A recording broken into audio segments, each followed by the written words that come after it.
Hello friends, we're at Holy Scrap Hot Springs in New Mexico, and we are exploring the many ways to use the temperature controller that Mikey designed and made. Today we're making tempeh. So this is a application where we're bringing the temperature up.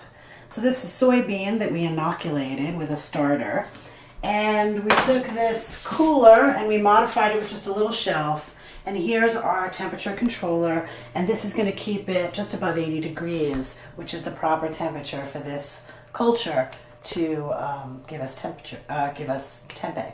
So I think it's 85 degrees is the temp we're going to be going for.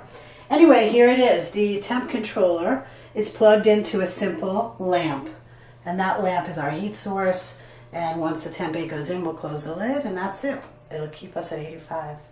Okay, bye for now. Okay, it's been 21 hours and our tempeh has been inside our cooler with the temperature controller holding 85 degrees.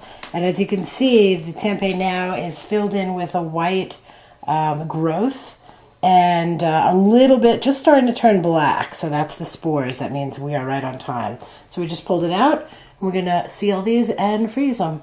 We have our vacuum sealed tempeh, which we're about to put in our freezer, and this is going to last us a good long time.